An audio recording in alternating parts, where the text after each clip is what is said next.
మీరు సమస్యలో ఉన్నారు, ఏదో అప్పుడప్పుడు కూడా ప్రజలను పలకరించి వచ్చారు, మీ బాధల్లో మీరు ఉన్నారు. అప్పుడు టికెట్ కోసం పోటీ పడ్డ మీ పార్టీలో ఉన్న మరో నాయకుడు జగన్నాథరావు గారు మీకు మద్దతు ఇచ్చారు. అప్పుడు జగన్నాథరావు గారు మా చిన్న మేమందరం కలిసి టికెట్ అనౌన్స్ అయిన తర్వాత వెళ్ళడం జరిగింది. సో వారు ఒకటే చెప్పడం జరిగింది ఏంటంటే, ఆల్ ది బెస్ట్ అమ్మా, నా ఆశీర్వాదం మీకు ఉంటుంది అని చెప్పేసి చెప్పడం జరిగింది. తప్పితే రమ్మంటే సరే చూద్దాం అన్న తప్పితే రాలేదు. అట్లా అని చెప్పేసి లేదు, ప్రచారానికి రాలేదు. కానీ ఆల్ ది బెస్ట్ అని చెప్పడం జరిగింది.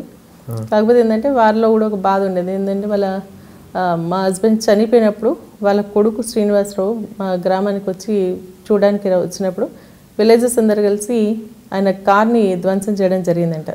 సో మాకు అదంతా కూడా తెలియదు అప్పటికి.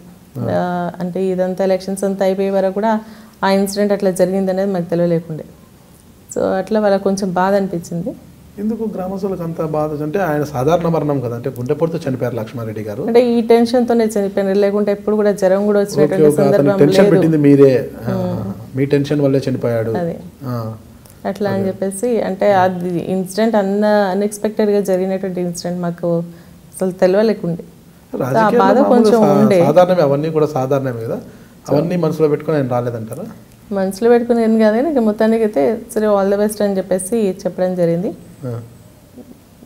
అంతే, ఇంకా ఒంటరిగా వెళ్ళిపోయినా. అప్పుడు నిజంగా కూడా ఏంటంటే ప్రతి కార్యకర్త, కాంగ్రెస్ పార్టీకి సంబంధించినటువంటి ప్రతి కార్యకర్త వారే ఒక క్యాండిడేట్గా ఉన్నాము అని చెప్పేసి ఒక గట్టి ప్రయత్నం చేయడం జరిగింది. లేకుంటే విఠలరెడ్డి లాంటి సిపిఐ యోధుని జయించడం అంత ఈజీ కాదు.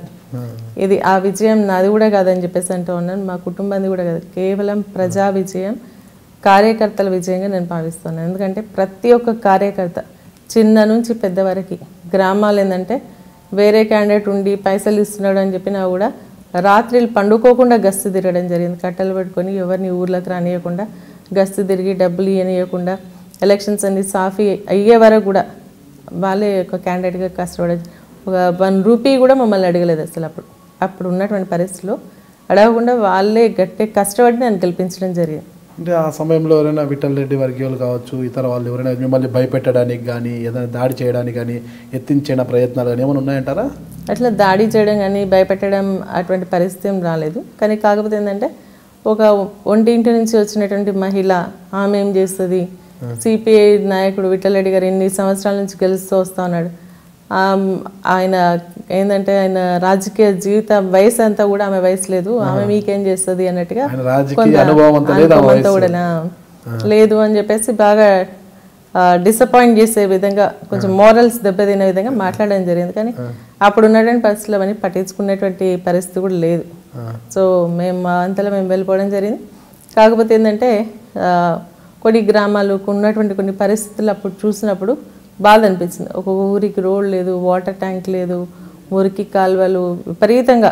సో అప్పుడు వాళ్ళు అటు వెళ్ళినప్పుడు ఒక బుక్ తీసుకుని మా మా అక్క వాళ్ళందరూ ఉండి రాసుకునేది. మేము ఈ గ్రామానికి ఇది కావాలని అడుగుతూ ఉన్నారు కానీ అట్లన్నీ రాసుకున్నాం. చాలా గ్రామాల్లో ఇంపార్టెంట్ ఇష్యూస్ అన్నీ కూడా మేము రాసుకుంటూ రావడం జరిగింది ఫస్ట్ ఎలక్షన్స్ నుంచి.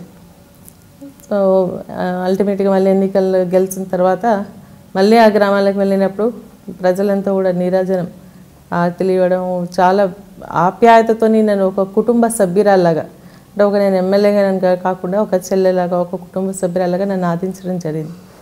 అట్లా ఆ సమస్యలన్నీ రాసుకున్నవన్నీ కూడా మెల్లమెల్లగా తీరుస్తూ రావడంతో ప్రజల్లో ఒక రకమైనటువంటి నమ్మకం రావడం జరిగింది. ఇంకోటి ఏంటంటే విఠలరెడ్డి గారు ఒక హౌస్ వైఫ్, ఏం చేస్తుందిలే అని చెప్పేసి కొంతమంది ఏకవచనంతో కూడా సంబోధించి కొంత హర్ట్ చేయడానికి ప్రయత్నం చేయడం జరిగింది. అయినప్పుడు కూడా నేను ఎప్పుడూ డిసప్పాయింట్ కాలే. ఈ చోలతో విని ఈ చోలతో వదిలేసినాం. ఎందుకంటే నాకు మా ఫ్యామిలీ ఎంకరేజ్మెంట్ చాలా ఉండే. సో అవన్నీ బాధపడేది, రాజకీయంగా ఇవన్నీ కామనే అని చెప్పేసి నన్ను బాగా ఎంకరేజ్ చేసేది. సో అట్లా అవన్నీ కూడా మర్చిపోయి విఠలరెడ్డి గారు బాగా తిరుగుతారని పేరు ఉంది. సో మా కార్యకర్తలు నన్ను అట్లా తయారు చేయడం జరిగింది. తిరిగేటట్టుగా తయారు చేయడానికి. ఇక్కడ ఎవరన్నా ఏదైనా ఇన్సిడెంట్ జరిగింది అంటే నాకు ఫోన్ చేయడం, నువ్వు ఇప్పుడు రావాలా, ఈ టైం వరకు రావాలా, ఎందుకంటే వారు వచ్చే కంటే ముందు నువ్వు వచ్చేసేయాలి, ఎమ్మెల్యే కాబట్టి నువ్వు అట్లా. సో అట్లా మేము బాగా పోటీ పడి బాగా తిరగడం జరిగింది, ఆట తెలిపోయారనమాట. తిరగడం జరిగింది.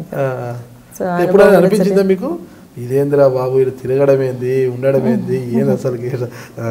అట్లా ఏమనిపించలేదు. గెలిచిన తర్వాత ప్రజలు అంటే ఎంత హోప్స్ పెట్టుకొని నన్ను గెలిపించడం జరిగింది, మా కుటుంబం పైన ఎంత అభిమానం చూపించడం జరిగింది. సో మా హస్బెండ్ కానీ మా మామయ్య గారు కానీ ఎందుకు అంత ఇదిగా తిరిగేవాళ్ళు అనేది అప్పుడు నాకు అర్థమైంది. ఉట్టేప్పుడు మేము మాట్లాడుతూ ఉండేది, ఎందుకు అంత తిరుగుతారు, అంత టైం చేస్తారు, ఫ్యామిలీకి టైం స్పెండ్ చేయరు అనేసి అనిపించేది. కానీ తర్వాత ఇన్వాల్వ్ అయిపోయిన తర్వాత అనిపించింది, అంటే ఒకరికి ఏదైనా సహాయం చేస్తే వాళ్ళు ఆనందపడి మనం దీవించేటువంటి పరిస్థితి ఉంటుంది కదా, అప్పుడు చాలా ఆనందం అనిపిస్తుంది. సో దానికోసం వీళ్ళంతా కూడా అందులో పూర్తిగా ఇన్వాల్వ్ అయిపోయినరు. ఒక 10 మందికి సహాయం చేయాలని ఒక ఆరాటంతో వాళ్ళంతా ఆ విధంగా తపన పడ్డారు అనేది నాకు అప్పుడు అర్థమైంది. ఎంత మెజారిటీ వచ్చింది మేడం మీకు? First time 5,080. అంటే అధిష్టానం నుంచి ఎవరైనా వచ్చారు మీరు ప్రచారానికి అప్పుడు మీ దగ్గర? నాకు మన పి జనార్దన్ రెడ్డి గారు రావడం జరిగింది, కోదన్ రెడ్డి గారు కూడా రావడం జరిగింది. సో మొదలు వాళ్ళు వీళ్ళు వస్తూ పోయి. రాజశేఖర రెడ్డి గారు రాలేదు అప్పుడు?